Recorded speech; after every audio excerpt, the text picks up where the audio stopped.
Hey guys, welcome on this YouTube channel। आज हम बात करने वाले हैं डेवलपमेंटल बायोलॉजी का सबसे फर्स्ट टॉपिक यानी कि pattern of cleavage.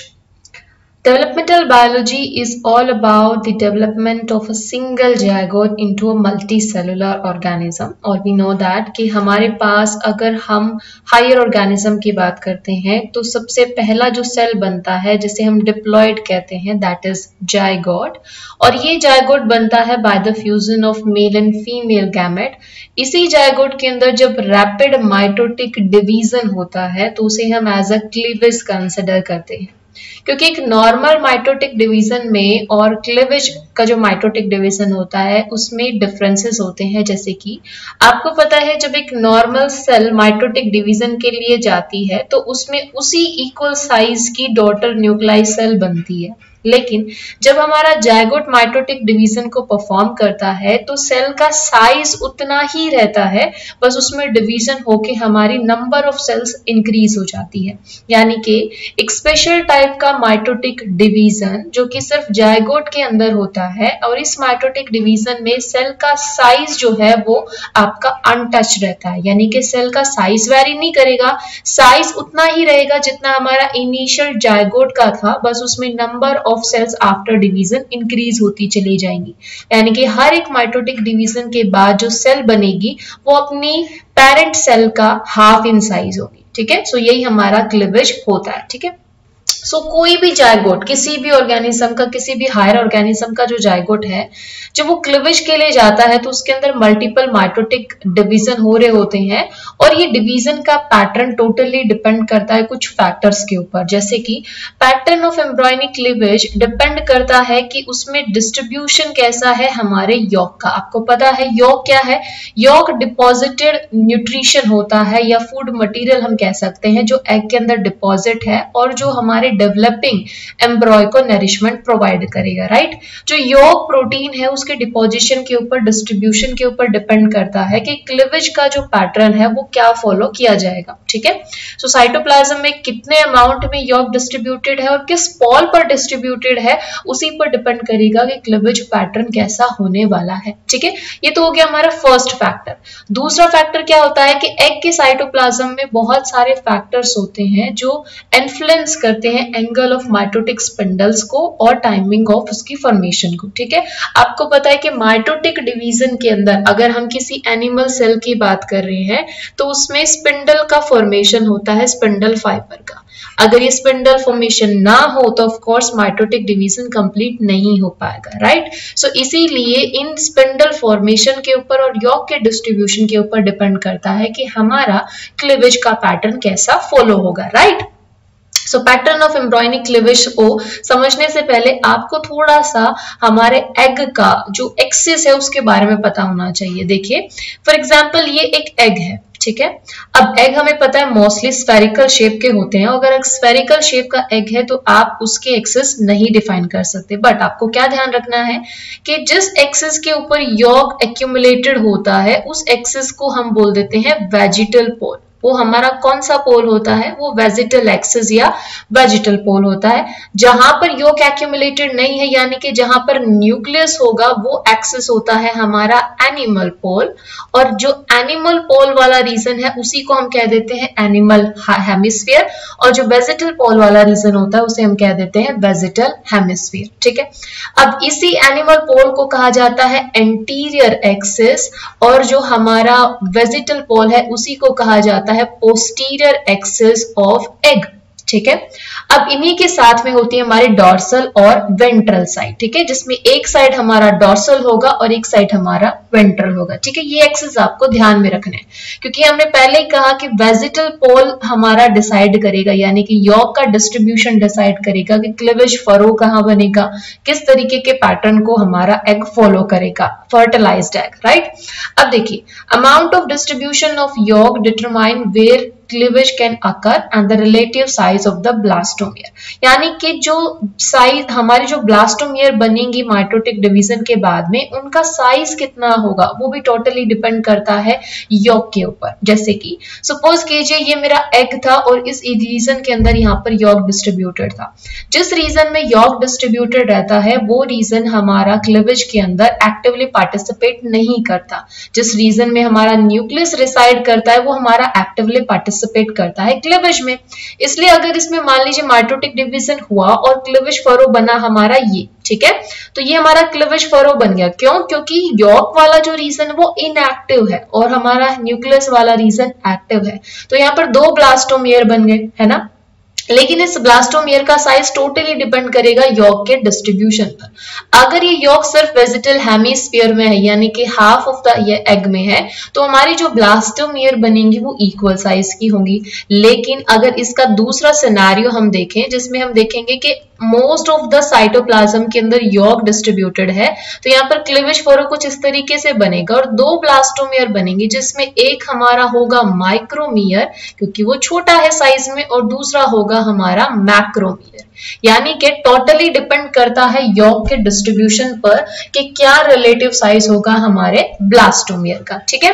So when one pole of the egg is relatively yolk free, यानी कि अगर मान लीजिए मेरा एक पोल जो है वो यॉर्क से फ्री है, तो सेलुलर डिवीजन उसी रीजन पर होगा, और वो भी कैसे होगा? फास्टर रेट पर होगा। यानी कि जहां पर यॉर्क डिस्ट्रीब्यूटेड है वहां पर डिवीजन का जो रेट है वो मेरा स्लोअर होगा, ठीक है। Yolk rich pole is refer to as the vegetal pole, जो हमने अभी डिस्कस किया कि जिस रीजन पर मेरा यॉर्क एक्यूमुलेटेड होता है उस रीजन को हम वेजिटल पोल कहते हैं। And the yolk concentration in the animal pole is relatively low, कि एनिमल पोल के अंदर यॉर्क का कंसंट्रेशन रिलेटिवली कम होता है। So the zygote nucleus is frequently displaced toward the animal pole, इसीलिए जो जायगोट का न्यूक्लियस है, क्योंकि न्यूक्लियस को तो डिवीजन में पार्टिसिपेट करना है और न्यूक्लियस को डिवीजन में पार्टिसिपेट करना है, इसीलिए वो एनिमल पोल की तरफ शिफ्ट हो जाता है, ठीक है। सो ये जो इमेज आपको दिख रही है, ये इमेज क्या दिखा रही है? ये दिखा रहा है कि क्लीवेज कैसे होता है। क्लीवेज को अगर हम डिफाइन करना चाहें तो क्लीवेज एक स्पेशल टाइप का माइटोटिक डिवीजन है, और rapid mitotic division, specific type of rapid mitotic division in which the zygote, a single cell zygote is going to converted into blastula। और blastula आपको पता है कि ह्यूमन के केस में अगर हम blastula की बात करें तो ह्यूमन केस में blastula को एक स्पेसिफिक नाम दिया गया है जिसे हम कहते हैं blastocyst। आप इस इमेज में देख रहे हो कि कैसे एक सिंगल सेल जायगोट में डिवीजन स्टार्ट हुआ। ये डिवीजन को ही हम क्लीवेज कह रहे हैं क्योंकि हमने कहा था क्लीवेज की प्री कंडीशन क्या है? सेल का साइज चेंज नहीं होगा। जायगोट का जो साइज था वही साइज हमारा रहने वाला है, लेकिन डिवीजन के बाद जो डॉटर न्यूक्लियाई बनेगी उनका साइज हमारा पेरेंट सेल के कंपैरिजन में हाफ हो जाएगा। नंबर ऑफ सेल इंक्रीज होगा बट ओवरऑल जो साइज है सेल का वो सेम रहेगा। डॉटर न्यूक्लियाई का साइज हाफ हो जाता है लेकिन ओवरऑल साइज यहाँ पर सेम रहता है, ठीक है। सो आपको पता है कि जायगोट डिवाइड होके पहले 2 सेल स्टेज बनती है, 8 सेल स्टेज बनती है, 8 सेल स्टेज के बाद भी क्लीवेज के बाद ब्लास्टुला बनता है। ब्लास्टुला में अगर ह्यूमन के केस की बात करें तो बीच में हमारा सेंटर में ब्लास्टोसील प्रेजेंट होती है और बाहर हमारी ब्लास्टोडर्म होती है ना। तो ब्लास्टुला फॉर्मेशन के बाद गैस्ट्रुलेशन फॉर्मेशन होता है। सो इन सभी प्रोसेस के अंदर हम लोग जो डिवीजन स्टडी करते हैं वही है हमारा क्लीवेज। अब क्लीवेज का पैटर्न हमें समझना है कि कौन से टाइप की जो हमारी ऑर्गेनिज्म है वो किस टाइप का क्लीवेज पैटर्न को फॉलो करेंगे, ठीक है। उससे पहले आपको थोड़ा समझना पड़ेगा कि क्लीवेज जो है वो कितने टाइप का है, किस तरीके से हम उसको क्लासिफाई कर सकते हैं। So on the basis of cleavage furrow, आपको पता है कि जो एनिमल सेल्स होती है उनके अंदर क्लीवेज फरो बनता है डिवीजन के टाइम पे, है ना। प्लांट सेल की बात करें तो उनके अंदर सेल प्लेट्स बनती है, राइट। सो क्लीवेज फरो के बिहाफ पर हम कहते हैं कि 2 तरीके का हमारे पास क्लीवेज होता है। पहला क्लीवेज जिसे हम कहते हैं होलोब्लास्टिक क्लीवेज। अब नाम से ही थोड़ा समझते हुए चलिए, एक ऐसा क्लीवेज जिसमें होलो यानी कि पूरा का पूरा, ब्लास्ट वर्ड होता है जब कोई सेल हमारी एक्टिव होती है डिवाइड करने के लिए, तो हम उसके लिए एक टर्म यूज कर देते हैं ब्लास्ट टर्म, ठीक है। सो होलोब्लास्टिक क्लीवेज यानी कि जहां पर हमारा सेल एक्टिवली पार्टिसिपेट करने वाला है। अब देखिए, हमने स्टार्टिंग में ही कहा था कि यॉर्क के डिस्ट्रीब्यूशन पर डिपेंड करेगा कि हमारा डिवीजन क्लीवेज फरो कैसे बनेगा, डिवीजन कैसे होगा, है ना। अब होलोब्लास्टिक क्लीवेज का मतलब है होलो यानी कि पूरा का पूरा कंप्लीट, ब्लास्ट यानी कि आपका जायगोट पार्टिसिपेट कर रहा है क्लीवेज में। अब पूरा जायगोट तो तभी पार्टिसिपेट कर पाएगा जब यॉर्क का अमाउंट वहां पर क्या हो, लो हो, लेस हो, है ना। और ये कंडीशन कब होगी, अगर आपने टाइप ऑफ एग्स पढ़े हैं तो टाइप ऑफ एग में आपने पढ़ा था आइसोलेसिथल टाइप के एग होते हैं या फिर माइक्रोलेसिथल टाइप के एग, ऐसे एग होते हैं जिनके अंदर यॉर्क का जो अमाउंट है वो बहुत ही लेस या ना के बराबर होता है, ठीक है। आइसोलेसिथल में यॉर्क होता ही नहीं है और माइक्रोलेसिथल में बहुत ही लेस होता है। जो ऐसे एग होते हैं जिनके अंदर यॉर्क आइसोलेसिथल या माइक्रोलेसिथल टाइप होता है ना, उनमें होलोब्लास्टिक क्लीवेज होता है। क्यों? क्योंकि यॉर्क तो बहुत कम है। अब यॉर्क कम है तो ऑफ कोर्स पूरा का पूरा हमारा जायगोट एक्टिवली पार्टिसिपेट कर सकता है डिवीजन में। सो होलोब्लास्टिक क्लीवेज हमारा, आगे हम इसको कैटेगराइज कर सकते हैं कि ये इक्वल टाइप का क्लीवेज हो सकता है यानी कि होलोब्लास्टिक इक्वल क्लीवेज या फिर unequal cleavage. Unequal of course कब होगा, जब यॉर्क का डिस्ट्रीब्यूशन है, ठीक है। और इक्वल कब होगा, जब यॉर्क हमारा एक्यूमुलेटेड बहुत ही कम अमाउंट में है ना। तो एग्जांपल के लिए होलोब्लास्टिक इक्वल क्लीवेज किस टाइप के एग में होगा, ये हम एग की बात कर रहे हैं, ठीक है। ये होगा हमारा आइसोलेसिथल टाइप में और माइक्रोलेसिथल टाइप में, ठीक है। एग्जाम्पल हम आगे इसके डिस्कस कर लेंगे, अभी आप बस इतना कंसीडर करके चलिए। अनइक्वल होलोब्लास्टिक क्लीवेज होगा जब आपका मीसोलेसिथल टाइप का एग है। और अगर याद कीजिए मीसोलेसिथल टाइप किस में होता है, एम्फीबियंस के अंदर होता है। हमारे जो एम्फीबियंस होते हैं उनमें एग कैसा है, मीसोलेसिथल। और ऑफ कोर्स वहां पर मीसोलेसिथल है यानी कि यॉर्क डिस्ट्रीब्यूटेड तो है बट वेजिटल पोल पर बहुत ही कम अमाउंट में, मॉडरेट अमाउंट में। मीसोलेसिथल मतलब मॉडरेट अमाउंट में, तो ऑफ कोर्स वहां पर हमारा क्लीवेज कौन सा होगा, होलोब्लास्टिक अनइक्वल क्लीवेज होगा। सो इसी में हमारा जो सेकंड कैटेगरी आता है उसे हम कहते हैं meroblastic cleavage. On the basis of cleavage furrow के बेस पर हम ये क्लासिफिकेशन कर रहे हैं। सो सेकंड हमारे पास होगा मीरोब्लास्टिक क्लीवेज। अब जो मीरोब्लास्टिक क्लीवेज है यानी कि इसको हम लोग इन शॉर्ट बोल देते हैं इनकम्प्लीट क्लीवेज। इनकम्प्लीट क्लीवेज इसलिए क्योंकि पूरा का पूरा जायगोट हमारा क्लीवेज में या डिवीजन में पार्टिसिपेट नहीं कर रहा। अब पूरा अगर हमारा जायगोट पार्टिसिपेट नहीं कर रहा है तो मतलब यहाँ पर जो एग है वो समहाउ कैसा होना चाहिए, यहाँ पर जो हमारा एग होगा वो होगा टीलोलेसिथल टाइप, ठीक है।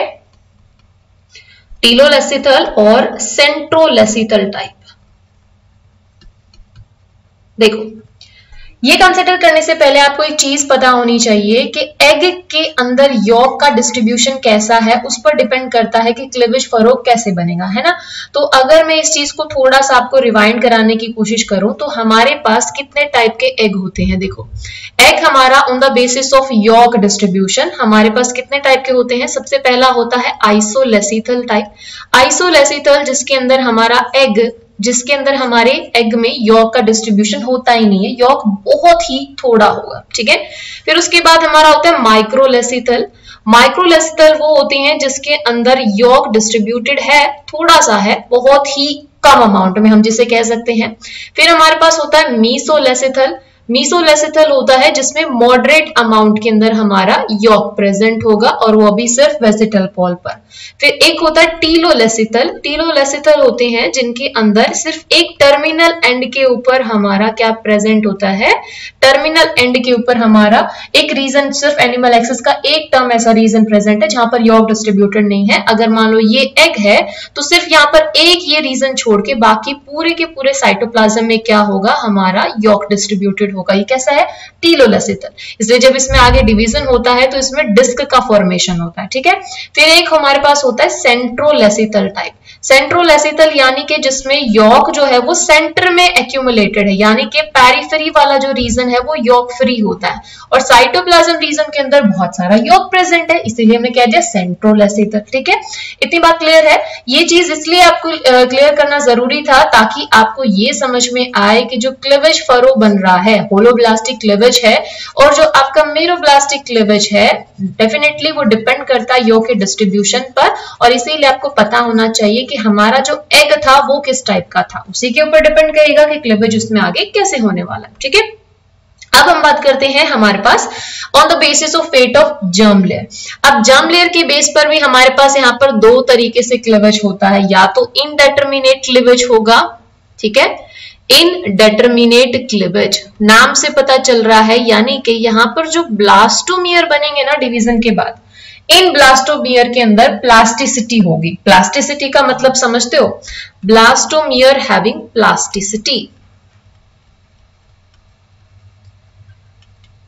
देखो दो चीजें होती हैं, या तो सेल डिटरमाइंड है या फिर आपकी इनडिटर्मिनेट टाइप की है। मतलब जब सेल को पता है कि उसका फ्यूचर फेट क्या होने वाला है तो हम उस सेल को बोलते हैं डिटरमाइंड सेल। अगर हमारी सेल को पता है कि उसका फ्यूचर फेट अभी डिसाइडेड नहीं है तो हम उसे कहते हैं इनडिटरमाइंड सेल। मतलब मान लीजिए ये हमारा जायगोट था, ठीक है, इस जायगोट के अंदर क्लीवेज स्टार्ट हुआ और इस जायगोट के अंदर क्लीवेज के बाद यहाँ पर दो डॉटर न्यूक्लाई बन गई। ठीक है, ऐसे नहीं बनाएंगे, ऑफ कोर्स हम लोग क्लीवेज की बात कर रहे हैं। यस, तो हमारे पास यहाँ पर 2 सेल स्टेज आ गई और ये हमारे पास 2 ब्लास्टोमियर बन गए। ठीक है, अब क्या होता है कि अगर इन ब्लास्टोमियर को मैं सेपरेट कर दूं, यानी कि एक मेरा ब्लास्टोमियर ये हो गया और दूसरा मेरा ब्लास्टोमियर ये हो गया। ठीक है, 2 सेल स्टेज पर मैंने दोनों ब्लास्टोमियर को सेपरेट करके अलग वोम के अंदर इंट्रोड्यूस करा दिया, तो ये ब्लास्टोमियर कैपेबल है कि आगे जाके कंप्लीट एम्ब्रॉय को बना सकता है। अगर इसके पास एक कैपेसिटी है, ये प्लास्टिसिटी है कि ब्लास्टोमियर 2 सेल स्टेज पर अलग होने के बाद कंप्लीट एम्ब्रॉय की फॉर्मेशन कर रहा है, तो हम उसे कहते हैं इनडेटर्मिनेट टाइप का क्लीवेज है। यानी कि ब्लास्टोमियर की प्लास्टिसिटी वो दिखा रहा है, जो अर्ली ब्लास्टोमियर है वो कंप्लीट एम्ब्रॉय को बना सकता है। जो हमारा फ्यूचर है ब्लास्टोमियर का वो अभी तक प्री डिटरमाइंड है, अभी तक डिसाइडेड नहीं हुआ है कि ब्लास्टोमियर का आगे फेट क्या होने वाला। ठीक है, ये अर्ली डिवीजन ऑफ स्टेज की हम बात कर रहे हैं। तो इस टाइप का जो क्लीवेज होता है उसे हम बोलते हैं इनडेटर्मिनेट क्लीवेज, यानी कि अभी तक ब्लास्टोमियर का फेट डिसाइडेड नहीं हुआ। अब ऐसा आपको किस केस में देखने को मिलेगा? इस तरीके का जो डिवीजन है ये आपको वर्टिब्रेट्स यानी कि जो हमारे हायर ऑर्गेनिजम्स हैं उनके केस में देखने को मिलता है। ठीक है, सो यहाँ पर जो सेकेंड हमारा कैटेगरी होता है दैट इज डेटर्मिनेट क्लीवेज। अब डेटर्मिनेट क्लीवेज क्या है? डेटर्मिनेट क्लीवेज वो है जहां पर ब्लास्टोमियर का फेट पहले से डिसाइडेड है ना, नाम से क्लियर हो रहा है कि डेटर्मिनेट क्लीवेज है। सो ब्लास्टोमियर यहाँ पर प्री डिटरमाइंड होता है और हमारा जो ब्लास्टोमियर है उसका जो डिवीजन होगा उसको हम कहते हैं, यहाँ पर जो डिवीजन हो रहा है, जो डेवलपमेंट हो रहा है दैट इज मोजाइक टाइप का यहाँ पर ब्लास्टुला बनेगा। सो मोजाइक टाइप ऑफ ब्लास्टुला यानी कि पहले से हमारे हर एक ब्लास्टोमियर का फेट डिसाइडेड है। एग्जाम्पल के लिए जैसे कि होता है हमारे एस्कैरिस के अंदर, ठीक है जी, एस्कैरिस के एग में, राइट। सो ये हो गया हमारा on the basis of cleavage furrow, on the basis of germ layer. अब बात करते हैं on the basis of arrangement of cell, कि सेल का क्लीवेज के टाइम पे अरेंजमेंट कैसा है। ऑल्दो इसमें हमारे मेनली 2 टाइप होते हैं, एक होता है रेडियल क्लीवेज और दूसरा होता है हमारा स्पाइरल क्लीवेज। और बाकी जितने भी आप पढ़ोगे इसमें रोटेशनल या फिर आप पढ़ोगे इसमें बायलेटरल या इसमें हम पढ़ते हैं रेडियल, वो सारे के सारे जो क्लीवेज है वो इन्हीं का ही एक मॉडिफिकेशन होता है, इन्हीं का मॉडिफाइड वर्जन होता है। ठीक है, सो रेडियल क्लीवेज की बात करें तो यहाँ पर जो क्लीवेज फरो बनता है it cut straight through the egg, यानी कि राइट एंगल पर यहाँ पर क्लीवेज होगा। यानी अगर ये मेरा जायगोट है, यहाँ से क्लीवेज हुआ, क्लीवेज के बाद में यहाँ पर एक सेकेंड, यस, ये मेरा जायगोट है, इसके अंदर मान लो क्लीवेज स्टार्ट हुआ, यहाँ पर 2 सेल स्टेज बन गई, तो दूसरा यहाँ पर जो क्लीवेज होगा वो कैसे होगा? राइट एंगल पर क्लीवेज होगा, यानी कि कुछ ऐसे क्लीवेज होगा, यहाँ पर 4 सेल बन जाएगी, 4 सेल स्टेज मेरी बनी और इसमें 4 सेल स्टेज के अंदर मेरा जो पहला टायर है वो दूसरे टायर के एकदम ऊपर लाई करेगा। ठीक है, ये मेरा रेडियल क्लीवेज होता है। एग्जाम्पल के लिए ये हो गया हमारा साइनेप्टा एग के अंदर। ठीक है, फिर स्पाइरल क्लीवेज की बात करते हैं, ये हमारा मॉडिफाइड वर्जन है रेडियल क्लीवेज का। इसमें क्या होता है, जो माइटोटिक स्पिंडल है ना, हमारे माइटोटिक स्पिंडल क्लीवेज के टाइम पे उनका जो पोजीशन है वो चेंज हो जाता है। उस पोजीशन चेंज होने की वजह से यहाँ पर ऑब्लिक ऑब्लिकली हमारा सेल का अरेंजमेंट हो जाता है। मतलब ये सोचिए यहाँ पर जो हमारे 2 डिवीजन होते हैं ना, अप टू सेकंड डिवीजन तक, जो सेकंड क्लीवेज का डिवीजन होगा वहां तक तो सेम वही प्रोसीजर है जो रेडियल के अंदर है, लेकिन इस 4 सेल स्टेज के बाद जब थर्ड डिवीजन होगा, 8 सेल स्टेज बननी होगी, उस टाइम पे माइटोटिक स्पिंडल अपना पोजीशन चेंज कर लेते हैं और उस पोजीशन चेंज होने की वजह से ऑब्लिकली हमारे स्पिंडल्स अरेंज हो जाते हैं, जिससे क्या होता है स्पाइरली हमारी सेल्स यहाँ पर डिवाइड होके अरेंजमेंट शो करेगी। यानी कि जो टायर्स बनेंगे, अपर टायर में 4 ब्लास्टोमियर होंगे, लोअर टायर में 4 ब्लास्टोमियर होंगे, तो जो हमारे 4 ब्लास्टोमियर है अपर टायर के, वो हमारे नीचे वाले टायर के ऊपर ना होके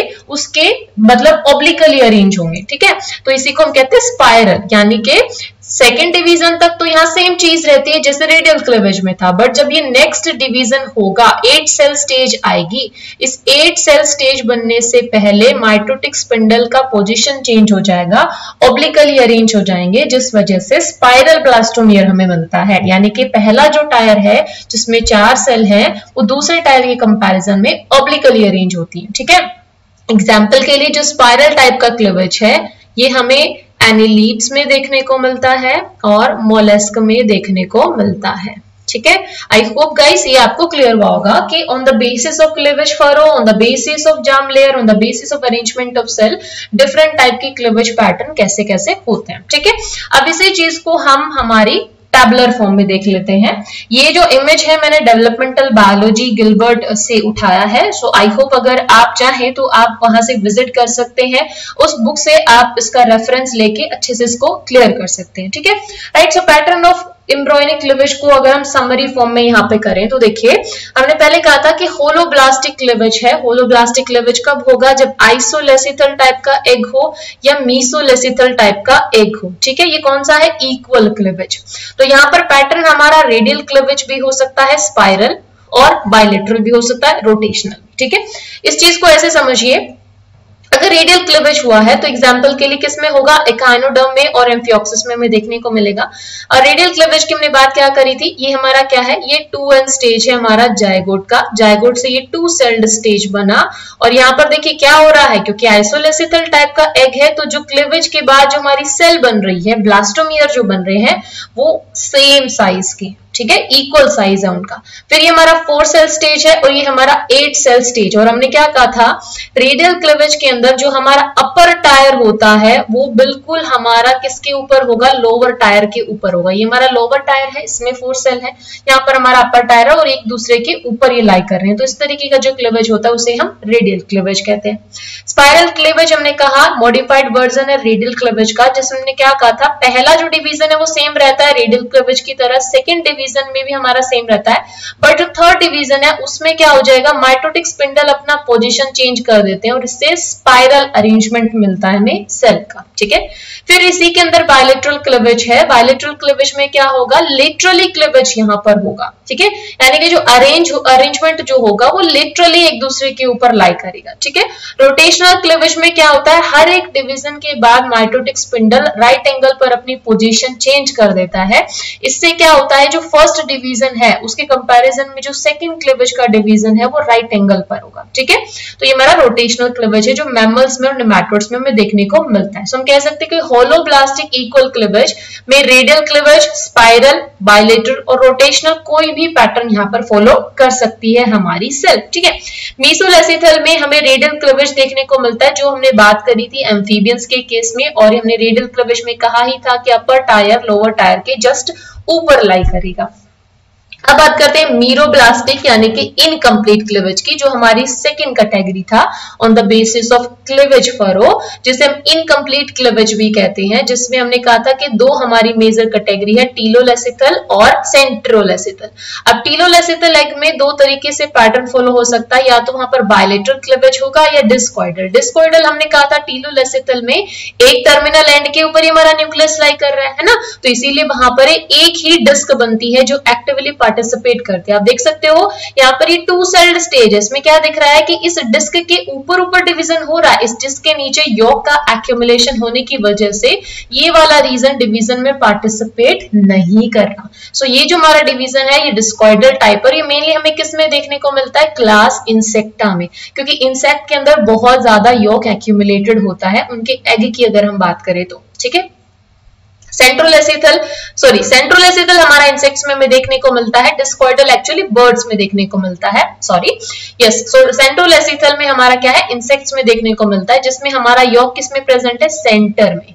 इसलिए हम क्या देखते हैं कि इसमें सिंसीटियल टाइप का डिवीजन देखने को मिलेगा, सुपरफिशियल टाइप का क्लीवेज हमें देखने को मिलता है। सुपरफिशियल क्लीवेज मतलब पेरिफेरी पर यहाँ पर न्यूक्लियस अरेंज हो जाते हैं और साइटोप्लाज्म डिवाइड नहीं होता, सिर्फ यहाँ पर कैरियोकाइनेसिस होता है, इसलिए मल्टी न्यूक्लिएटेड स्टेज हमें देखने को मिलेगी। सुपरफिशियल टाइप का क्लीवेज यहाँ पर देखने को मिलेगा, सिंसीटियल टाइप का अरेंजमेंट हमें देखने को मिलता है। ठीक है, अब इसको हम थोड़ा सा समराइज कर लेते हैं। तो हमने अभी क्या बात करी, क्लीवेज पैटर्न जो है हम उसको 2 टाइप में डिवाइड कर सकते हैं, it can be holoblastic, meroblastic.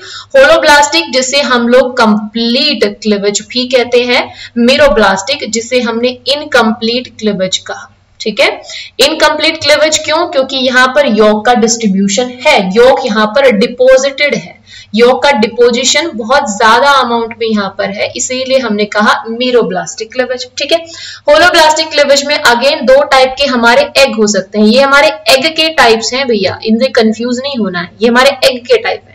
आइसोलेसिथल type का एग, मीसोलेसिथल टाइप का एग है जिसमें होलोब्लास्टिक क्लीवेज होगा। सो आइसोलेसिथल और इसी के अंदर आप कंसीडर कर सकते हो माइक्रोलेसिथल, क्योंकि आइसोलेसिथल और माइक्रोलेसिथल दोनों को हम एक साथ कंसीडर करते हैं, क्योंकि नेचर के अंदर आइसोलेसिथल टाइप के एग लाई नहीं करते, नेचर के अंदर माइक्रोलेसिथल टाइप के एग होते हैं। सो इनमें हमने कौन सा क्लीवेज पैटर्न देखा था कि इनमें हमारा रेडियल क्लीवेज हो सकता है। रेडियल क्लीवेज के लिए आपने एग्जांपल टेबल में पढ़ा, जैसे कि हमारे एक हाइनोडर्मेटा के अंदर, फिर इसी में हमने कहा कि यहाँ पर स्पाइरल क्लीवेज हो सकता है। स्पाइरल के लिए आपने एनिलिड्स और मोलस्क का एग्जांपल देखा था। थर्ड यहाँ पर रोटेशनल क्लीवेज भी हो सकता है। रोटेशनल क्लीवेज के अंदर आपने एग्जांपल क्या देखा था, टेबल के अंदर याद कीजिए, रोटेशनल में हमने मैमल्स का एग्जांपल देखा। फिर यहाँ पर फोर्थ है कि यहाँ पर बायलेटरल डिवीजन भी हो सकता है, बायलेटरल जैसे कि आपके ट्यूनिकेट्स में। मीसोलेसिथल में हमने एक सिंगल कैटेगरी देखी थी, दैट इज रेडियल डिवीजन, और ये रेडियल डिवीजन भी हमने किसके केस में देखा था, हमारे एम्फीबियंस के केस में, सॉरी यस, एम्फीबियंस के केस में हमने ये चीज कंसिडर करी। ठीक है, क्योंकि एम्फीबियंस में किस टाइप का एग होता है, मीसोलेसिथल टाइप का एग होता है, इसीलिए वहां पर रेडियल क्लीवेज का पैटर्न फॉलो होता है, और हम कह सकते हैं होलोब्लास्टिक रेडियल क्लीवेज यहाँ पे होगा। टीलोलेसिथल के अंदर हमारा 2 तरीके से हमने डिवीजन देखा, या तो वहां पर बायलेटरल डिवीजन होगा, बायलेटरल क्लीवेज होगा, या फिर डिस्कॉइडल टाइप का होगा। डिस्कॉइडल किसमें, बर्ड्स में, और बायलेटरल हमने किसमें देखा था, हमारे सिफेलोपोड्स में। ठीक है, सेंट्रोलेसिथल जिसका एग्जांपल आप हमेशा याद रखना, इंसेक्टा के अंदर हमारा सेंट्रोलेसिथल टाइप का एग होता है, इसलिए वहां पर क्लीवेज भी कैसा होता है, वहां पर सुपरफिशियल टाइप का क्लीवेज होता है, सिंसीटियल टाइप का अरेंजमेंट हमें देखने को मिलता है। ठीक है, तो ये था हमारा पैटर्न ऑफ क्लीवेज।